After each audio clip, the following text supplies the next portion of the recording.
We're now going to work an example problem involving a gas refrigeration cycle. So what I'll do is begin by writing out the problem statement.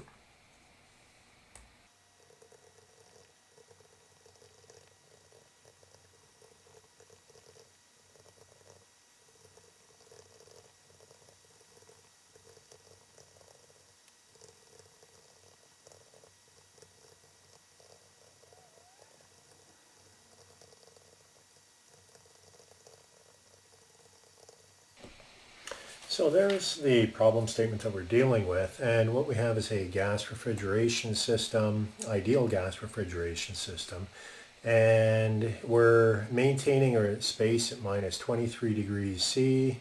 The surrounding medium is at 27 degrees Celsius, and we're told that the pressure ratio in the compressor is 3. And what they want us to do is determine the maximum and minimum temperatures in the cycle, the coefficient of performance, and the rate of refrigeration, so the amount of cooling or heat transfer that we actually have, and knowing a mass flow rate of 0.15 kilograms per second. So that is the problem statement. What we'll do, I'll write out what we know and what we're looking for, and then we'll go on to solve the problem.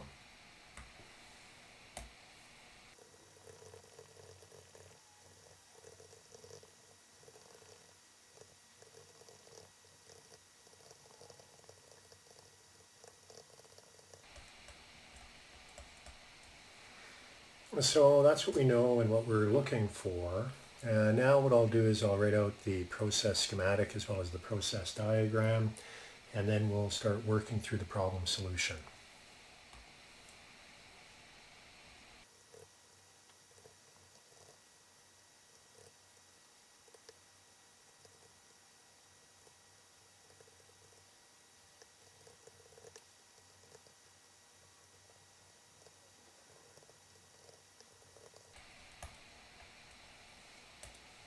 So there we have our process diagram as well as our schematic. Now, one of the things that the question states is the surrounding temperature. Let's go back and look at our data. It says the surrounding temperature is 27 degrees Celsius. And so we have to think about that a little bit as we're looking at the solution to the problem. If the surrounding is at 27 degrees Celsius, what that is telling us is that the temperature at the end of our heat rejection process cannot be lower than the surrounding. So it cannot be less than 27 degrees Celsius. So that is basically specifying temperature 3 in our cycle. The other thing it is telling us is that the refrigerated space will be at a temperature of minus 23 degrees C. So that's the other piece of information.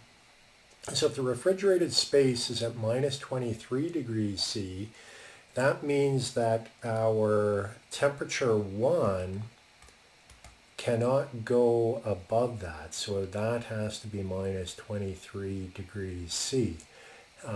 Because if our cooling, we won't be able to cool if we go above that temperature. And so realistically, you might want to be a little bit below, but what we'll do is we'll consider it to be minus 23 degrees C for our analysis. So that is kind of an indirect way of giving us information that they've done in this problem, and that's how we can determine it.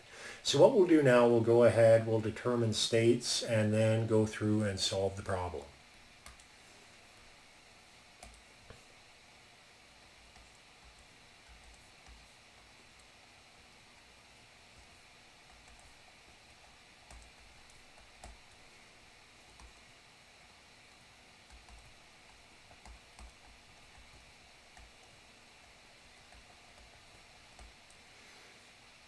So what we're going to do here is we're going to go into the tables in the back of the book, the error tables, and given that process 1, we have information about state 1, and we have some information about state 3.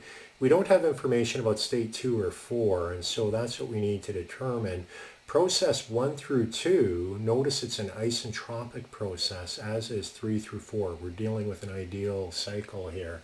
And so with that, what we can do is we can use the relative pressure from the tables in the back of the book.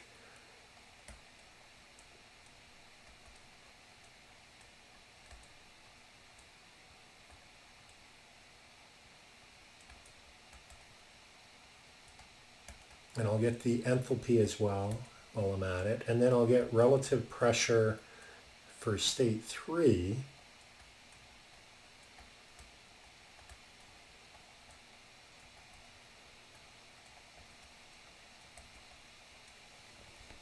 So with the relative pressure, the other thing that we know with the problem statement, we know the pressure ratio. And so if we know the pressure ratio, looking at our TS diagram, we know then the pressure ratio is between 1 and 2 as well as 3 and 4, and that pressure ratio is 3. So we can use that in our relative pressures in order to get the missing state information.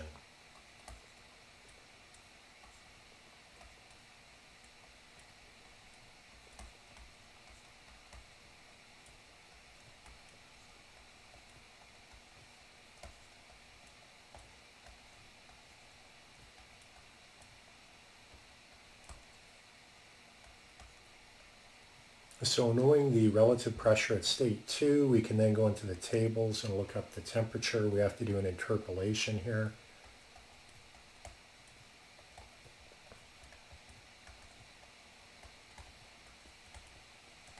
And similarly, between 3 and 4,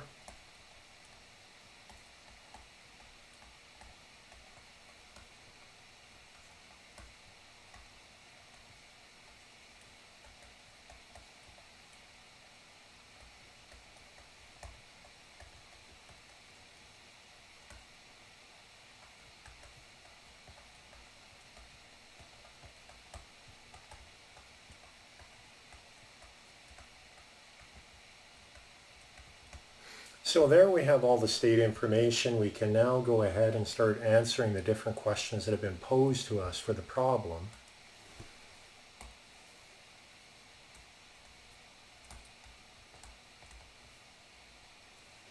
The maximum temperature in our cycle is going to be the temperature of T2.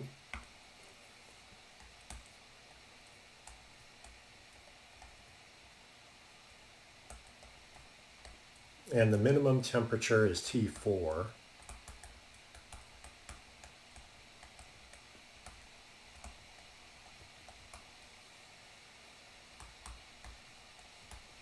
Coefficient of performance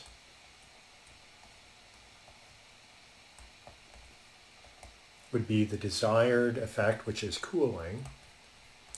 And the cooling process is between states 1 and 4. And then what we do is we look at the work in minus the work out of the turbine. So the work in is into the compressor. We subtract off the work out of the turbine.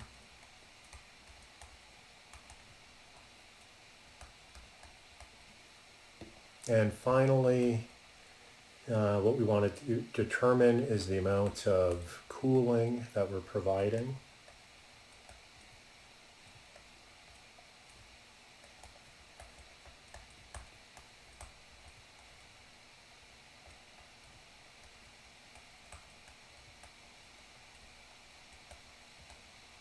So those are the answers to the problem.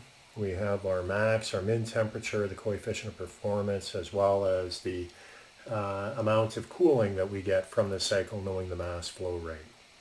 And so that concludes the problem of dealing with the gas refrigeration cycle.